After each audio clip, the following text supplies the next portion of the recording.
اگر آپ کو لگتا ہے کہ کوئی شخص بڑا ڈھیٹ ہے، آپ کی بات کو نہیں سنتا، آپ اسے پیار سے بھی سمجھاتے ہیں، اس پر عملیات بھی کرتے ہیں، وظائف بھی پڑھتے ہیں، لیکن اس شخص پر کوئی اثر نہیں ہوتا، اس کی عقل، اس کا غرور و تکبر ویسے کا ویسا ہے، اور آپ اسے اپنی محبت میں گرفتار کرنا چاہتے ہیں، اسے اپنی محبت میں ڈھانا چاہتے ہیں، گرانا چاہتے ہیں، اور آپ چاہتے ہیں کوئی ایسا معجزہ ہو جائے کہ وہ شخص آپ سے محبت کرنے لگے، وہ اپنی عقل کو چھوڑ کر آپ کی محبت میں گرفتار ہو جائے، تو آج کا وظیفہ صرف آپ کے لیے ہے۔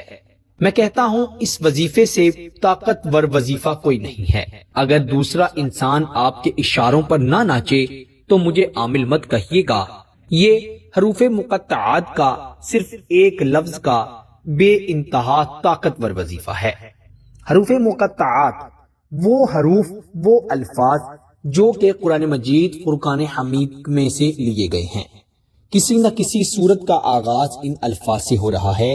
یہ وہ الفاظ ہیں جن کے بارے میں علماء اکرام، صوفے اکرام، بزرگان دین، عامل حضرات کا کہنا ہے کہ ان کا مطلب اللہ کے سوا کوئی نہیں جانتا، لیکن اگر آپ ساری دنیا کو ایک طرف رکھ دیں اور ان الفاظ کی طاقت کو ایک طرف رکھ دیں تو میں کہتا ہوں ان کی طاقت سب سے زیادہ ہے۔ اس کی مثال یوں دے رہا ہوں کہ اگر ایک پہاڑ کو آپ گرانا چاہتے ہیں تو انشاءاللہ اگر آپ کی نیت اچھی ہے تو آپ اس وظیفے کی برکت سے اس کو بھی گرا دیں گے۔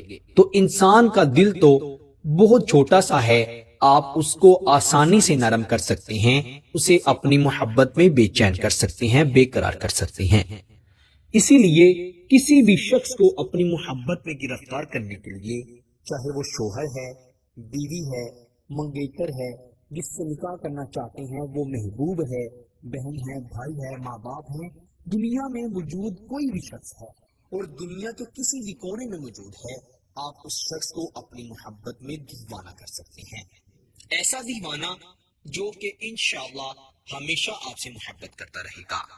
بہنیں ہیں، بھائی ہیں، گھروں میں بدسلوکیاں، نا اتفاقیاں ہیں، درمیان میں محبت نہیں ہے، تو انشاءاللہ اس ایک لفظ سے آپ ہر قسم کی رنجش کو، نفرت کو، ایک دوسرے کے ساتھ بدسلوکی، بد اخلاقی کو ختم کر سکتی ہیں۔ تو بنا وقت ضائع کیے آئیے بڑھتے ہیں وظیفے کی جانب۔ وظیفہ بے انتہا آسان ہے، رات کے وقت تنہائی میں بیٹھ کر پڑھنا ہے، اور جس کے لیے پڑھ رہے ہیں اس کی تصویر ہونا ضروری ہے۔ اگر کسی نہ کسی وجہ سے اس شخص کی تصویر نہیں ہے تو آپ اس کا تصور کرتے ہوئے بھی اس وظیفے کو پڑھ سکتے ہیں۔ تصور آپ نے یہ کرنا ہے کہ وہ آپ کے سامنے بیٹھا ہوا ہے اور آپ اس کی آنکھوں میں دیکھتے ہوئے یہ وظیفہ پڑھ رہے ہیں۔ اگر تصویر ہے تو بہت بہتر ہے، کیونکہ آج کل سوشل میڈیا کا دور ہے، تو آج تو ہر انسان کے پاس اس کے محبوب کی، عاشق کی تصویر ہے۔ آپ نے اس کی تصویر کو اگر موبائل میں نکالنا ہے تو موبائل لائٹ کی سیٹنگ میں جا کر اس کی ٹائمنگ کو بڑھا دینا ہے، تاکہ وظیفے کے دوران آپ کے موبائل کی لائٹ بند نہ ہو اور محبوب کی تصویر آپ کے آنکھوں سے دور نہ جائے۔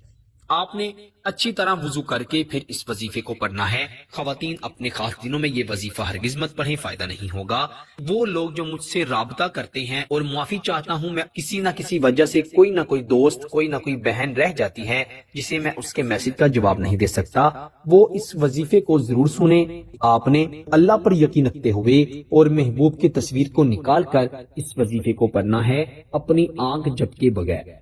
آنکھیں کھول کر آپ نے سب سے پہلے تو ایک مرتبہ درود ابراہیم ضرور پڑھنا ہے، جو ہم نماز میں پڑھتے ہیں۔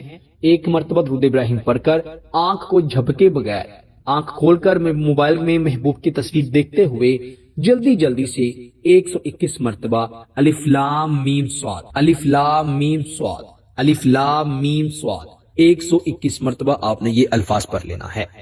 آپ نے آنکھ کو جھپکے بغیر ہی 121 مرتبہ الف لام میم صاد پڑھنا ہے، اور پھر آپ اپنی آنکھ کو جھپک لیں اور ایک مرتبہ آخر پر بھی درود ابراہیم پڑھ کر اس کی تصویر پر 3 بار پھونک ماریں۔ میرے دوستو، درود ابراہیم آپ نے نارمل ہی پڑھنا ہے، صرف آپ نے آنکھ جھپکے بغیر 121 مرتبہ الف لام میم صاد ہی پڑھنا ہے۔ بہت سے لوگ جو ہیں ان کو وظیفے کی سمجھ نہیں آتی، وہ غور سے دیکھتے ہی نہیں، سنتے ہی نہیں، اسی لیے پھر میسج کر کے پوچھتے ہیں۔ آپ کو سمجھ نہ آئے تو ویڈیو کو دوبارہ سے سنیں اور انشاءاللہ دیکھیے گا آپ کو اس کا بڑا فائدہ ہوگا۔ وہ انسان جو آپ کی طرف محبت سے دیکھتا تک نہیں، آپ کو ایک جھلک دیکھنے کے لیے اتنا بے چین ہوگا کہ آپ سوچ بھی نہیں سکتے۔ آپ نے اس وظیفے کو صرف اور صرف اللہ رب العزت پر یقین رکھتے ہوئے پھر پڑھنا ہے اور اچھی نیت سے پڑھنا ہے۔ اگر آپ کا ارادہ غلط ہے، اگر آپ کا مقصد کوئی غلط ہے تو آپ کو اس کا ذرا بھی فائدہ نہیں ہوگا۔ وہ لوگ جو محبت کی شادی کرنا چاہتے ہیں، جن کا محبوب نہیں مان رہا یا گھر والے نہیں مان رہے، وہ اس وظیفے کو پڑھ کر اپنے محبوب کو یا اس کے گھر والوں کو نکاح کے لیے رضامند کر سکتے ہیں۔ وہ شوہر جو اپنی بیوی سے لڑائی جھگڑا کر کے اس کو مائکے چھوڑ آیا ہے اور اپنی بیوی کو لینے نہیں جا رہا، وہ میری بہنیں اس وظیفے کو پڑھیں، انشاءاللہ شوہر خود خوشی خوشی لینے آئے گا، اور انشاءاللہ اس وظیفے کے بعد آپ میں اتنی محبت پیدا ہوگی کہ آپ نے کبھی تصور بھی نہیں کیا ہوگا۔ بس کسی کے بھی دل میں جائز محبت، نیک محبت ڈالنے کے لیے اس وظیفے کو پڑھ لیں، انشاءاللہ آپ بے انتہا فائدہ حاصل کر لیں گے۔